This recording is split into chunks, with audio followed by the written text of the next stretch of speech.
మనిషి తాను తినే ఆహారాన్ని తినే ముందు కంచంలో ఉండగా 2 చుక్కలు నీళ్లు చల్లి పరమేశ్వర ఇది నువ్వు నాకు ఇచ్చిన ఆహారం, దీన్ని నీకు సమర్పించి నేను తీసుకుంటున్నా అంటే గుళ్ళో మహానైవేద్యం పెట్టిన పుణ్యం ప్రతి మనిషికి అంటారు. మీరందరూ అన్నం తినే ముందు ఆ పని చేయండి, ఆ పుణ్యం మీకు అందరికీ వస్తుంది.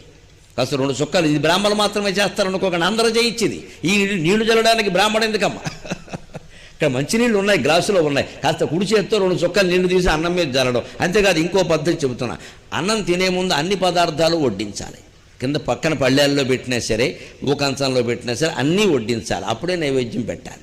అలాగే అన్నీ వడ్డించాక నైవేద్యం పెట్టాక దేవుడికి దండం పెట్టుకున్నాక ఇది నీకు ఇచ్చిన ఆహారం, నీకు సమర్పిస్తున్నా తండ్రి, నన్ను దయచూడు అని 1-2 మెతుకులు నోట్లో వేసుకుని ప్రాణాయస్వాహ అపానాయస్వాహ అని బ్రాహ్మణులు అంటారు. మనం అందరం అనలేకపోవచ్చు. 2 మెతుకులు నోట్లో వేసుకుని దేవుడు తిన్నట్టుగా అనుకుని మిగిలిన అన్నం తినాలి. కొంతమందికి ఉండే దుర్లక్షణం ఏమిటంటే పచ్చడి వేస్తే పచ్చడి నాకేయడం, స్వీట్ వేస్తే స్వీట్ నాకేయడం.